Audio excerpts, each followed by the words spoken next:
Hey everybody, it's Rayzor from the Horror Syndicate, and welcome. It is finally October. Now, as a horror fan and somebody who creates horror content for the Horror Syndicate, and we do podcasts, the Horror Syndicate Discourse, every Tuesday, we are always watching horror. But this is the month that we go nuts. We go absolutely nuts. Last year, I did the count. I did over 50 horror movies in 31 days. Yeah, that's right. I ended the month strong with Halloween and Halloween 2018. This month, I'm going to try to do a little something different.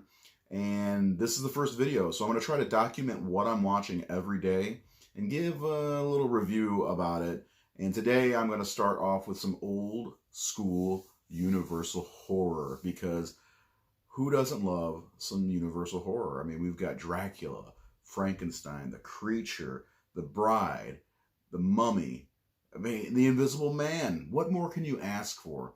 So many great characters. This is the first shared cinematic universe also. Let me not forget to add that. So we're going to start off with Dracula and Son of Dracula for day one. Before I go into talking about Dracula and Son of Dracula, I do want to show off a couple pieces that I have from my collection, because that's what I'm kind of known for with the Horror Syndicate here on YouTube. And I almost forgot, and I can't forget, subscribe. We're trying to get to 500 subscribers by the end of 2020, and let's just go beyond that. Let's hit 1,000. So like this video, subscribe to the Horror Syndicate, and I'm going to show off some of my copies of Dracula, and the first one I'm going to show off is this one here. It's my oldest copy I have. I bought it because, first of all, I love the cover art, and it's got the Spanish version of Dracula, which is a must.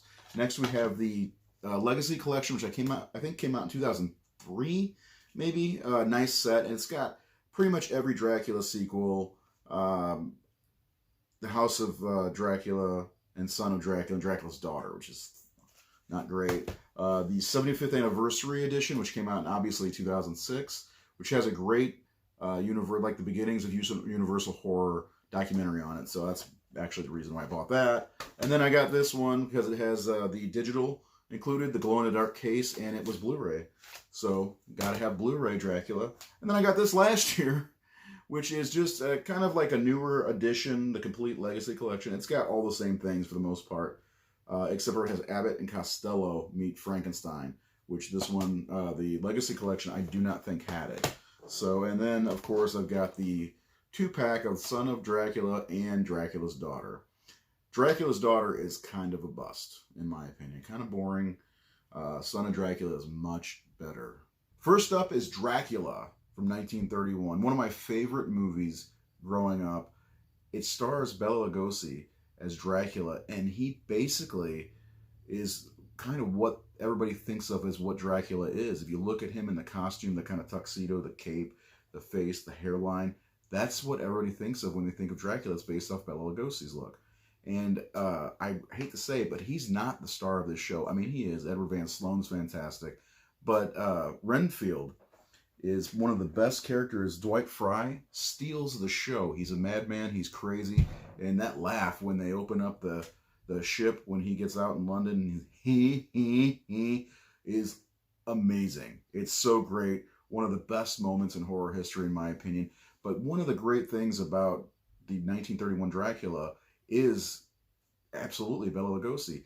His stare, the way he was able to use his eyes in a lot of scenes. Very great performance. I will say you must check out the Spanish version. It was filmed at night, and it's got a little bit more story to it, but check it out, absolutely. I think it's included in almost every version of Dracula on DVD or Blu-ray, except for, I don't know if my glow-in-the-dark has it.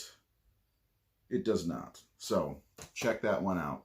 Second, Son of Dracula. Now, Son of Dracula is, it came out a long time after, and they had made a lot of movies in between, like The Bride of Frankenstein, The Son of Frankenstein, and started to get into some of these sequels. And Son of Dracula actually stars Lon Chaney Jr., who we know has played the Wolfman, and he's played the monster from Frankenstein, or Frankenstein's monster, I should call him.